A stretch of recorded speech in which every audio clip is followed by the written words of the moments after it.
Hello everyone and welcome to Storytime Art. Today we're going to be drawing inspiration from an artist by the name of Kandinsky, who did a lot of abstract art using bright colors and very bold shapes. So together we're going to create a semi-abstract tree collage, sort of like this one, using some of those ideas. Now to begin, we're going to need a couple of collage materials, and I have most of them sort of spread out here. So here's my my example again. And to get these brightly colored circles, I've got some bright colored paper sort of chopped up into small chunks. You're going to need a nice big piece of black paper, a pair of scissors, a pencil or a marker, and then some glue, either a glue stick or a glue, white glue. I'm going to use white glue today simply because my glue stick has, well, it's stuck, I guess. It's almost out, so I probably won't get very much glue out of that. But you can use either whatever one that you'd like to use, whatever you prefer, and both will work just fine. All right, so I'm going to put this over to the side for a moment. We don't need that until a little bit later. I've also gathered up some old artwork. This is kind of an old painting that I made 3 weeks ago for a collage project. I was just sort of playing around with some colors, some paints. So if you have any things that you're not going to use anymore, or you could use pictures or bits from magazines, that kind of thing.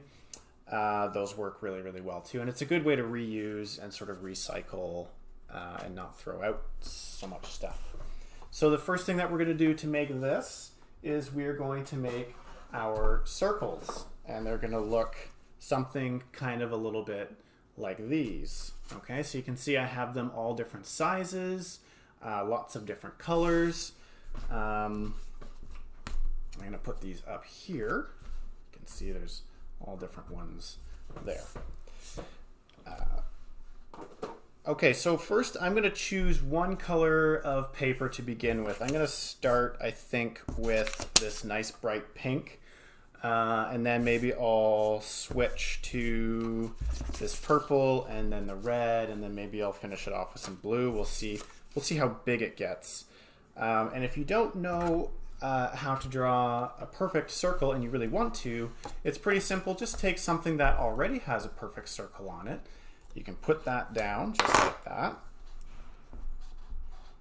Trace around it. I'm going to go nice and close to the edge here so I can save paper.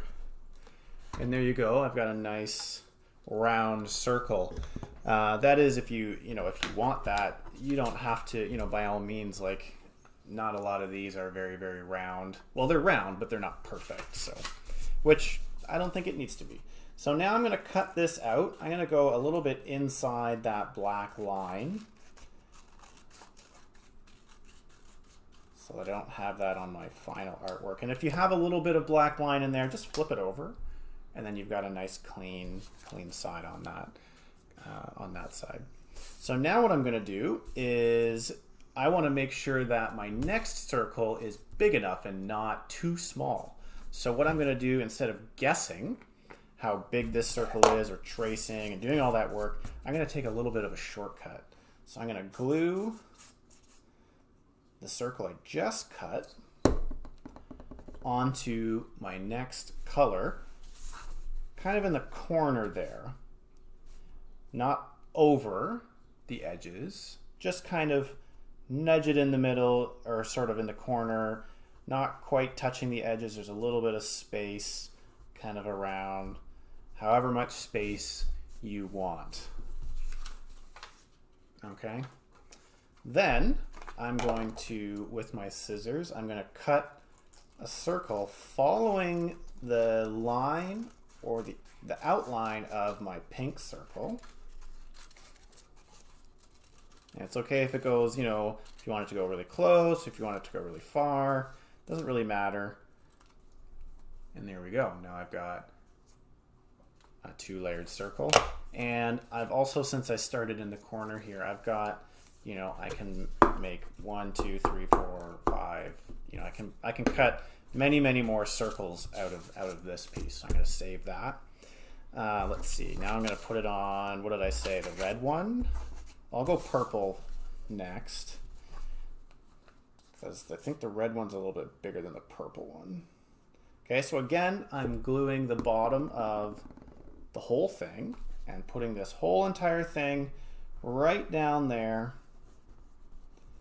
You can give it a second to dry, or you can go, you know, right ahead, right away if you want to. It'll kind of dry as you're working.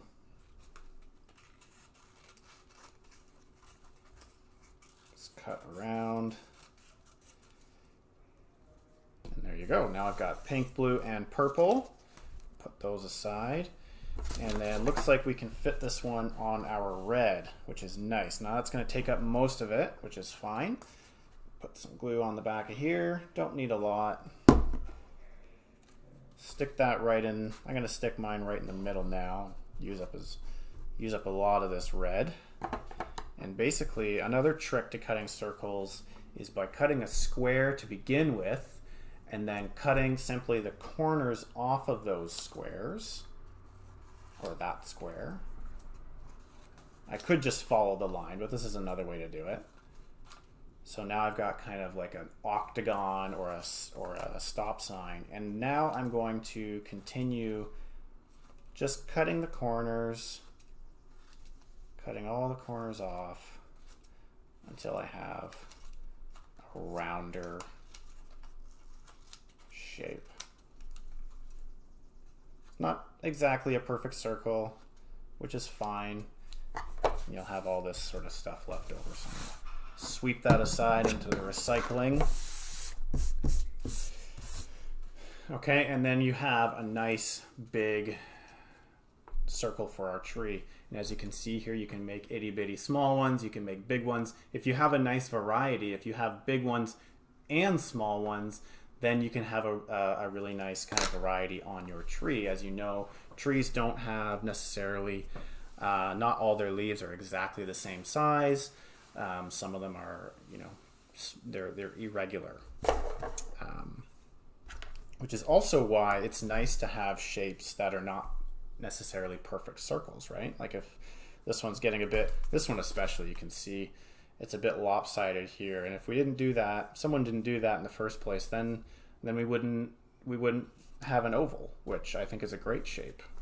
So now the next part is we need to cut the tree stump. So what I'm going to do is I'm going to use this black piece of paper for this. And what I'm going to do to make my tree, you probably won't be able to see it, but I'm going to sketch it in pencil anyways. And it's always a good idea to sketch something in pencil first if you're not quite sure what it is you're doing. You can sketch the whole tree if you want, or I'm just going to sketch and cut out 2 semicircles out of the bottom sort of half, kind of like this. I'll cut those out.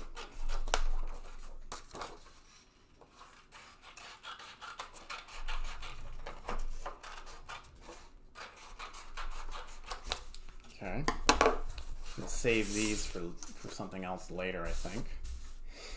All right, so now I've got a tree with a big block on the top, and I'm going to be cutting some triangles out of this top now to make my branches. So starting about here, I'm going to cut inward, and then inward again from there, and then maybe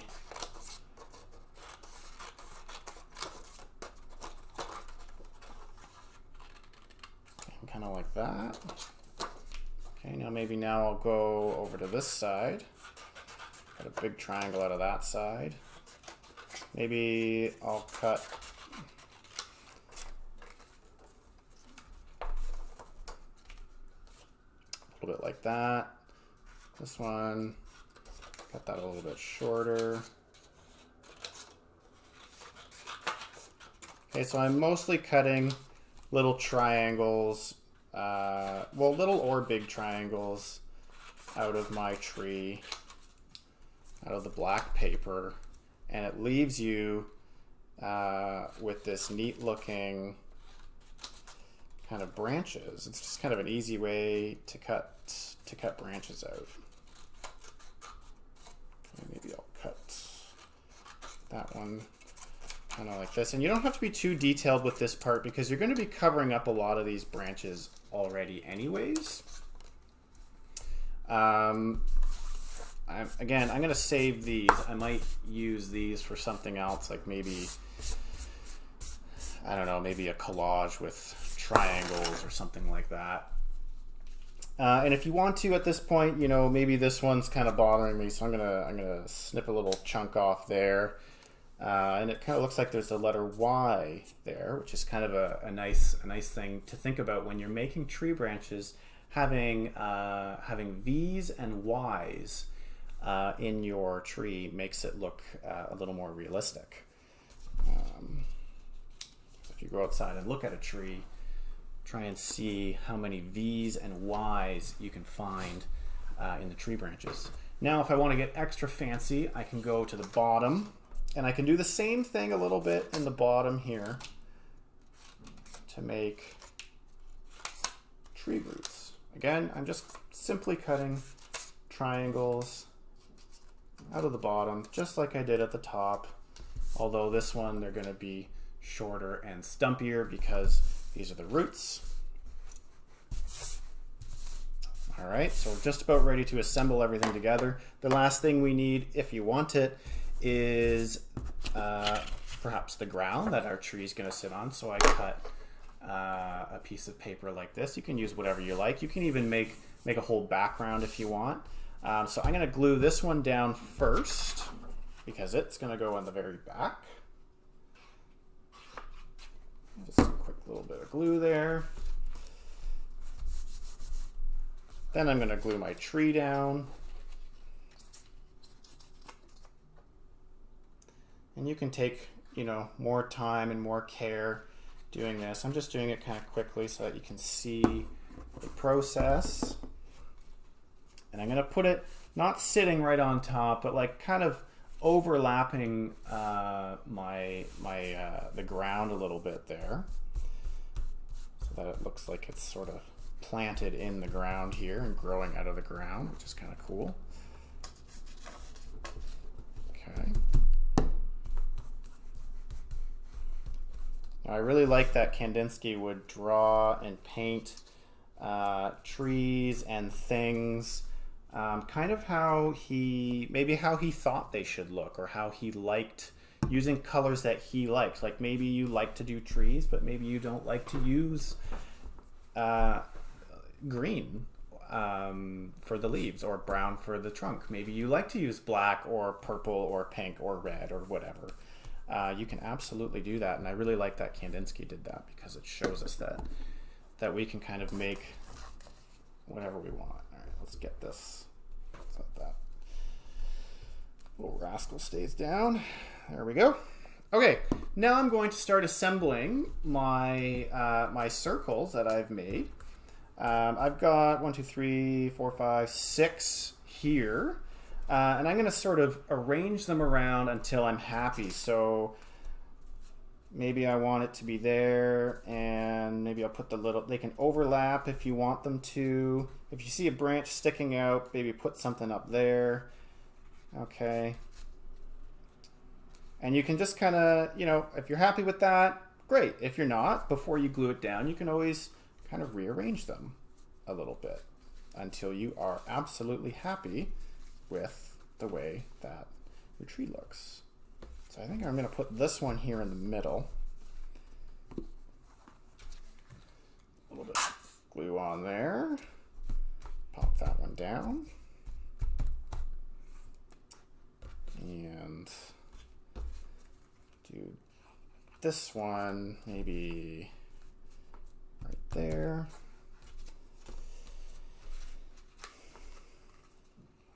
This one here. And another thing that you can do if you want to get a little extra wild is since we're making leaves and trees out of shapes, why not make some other things out of that too? So maybe I'll take this circle that I made, cut that one in half. Maybe I'll glue these. Maybe I'll glue them down here to make some brightly colored bushes. Something like that. Overlapping a little bit.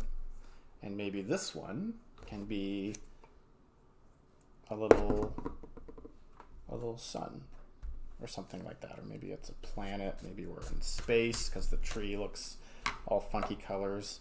Now, I've used white glue, so it's not quite dry, so I can actually kind of smear and move things around a little bit. I got a few sort of moments to be able to do that. You want to be careful though, because if it does dry and you start moving things, it might start to tear a little bit. All right, so there you have it. Our Kandinsky abstract tree with nice bright circles and things like that. Now you don't have to do it necessarily this way. For example, there's a few other things I have here that I want to show you. You can do curly trees or with curly branches. You can do a short spiky one, or you could do a long spindly one, kind of like that. And if you don't want to use circles, pretty easy. Just start with any shape you like. Maybe I'll start with a triangle, and boom, now I've got some triangles. So maybe I'll put my triangle ones on this tree or something like that.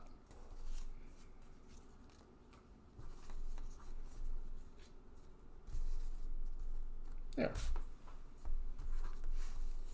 I don't know.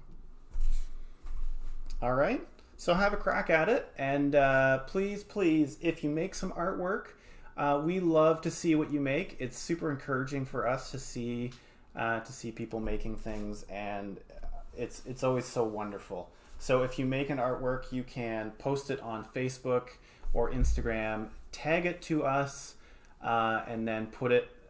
Use this hashtag AGH@home, and then that way we can share it with all of our friends as well. Thanks for watching, and we'll see you again next week.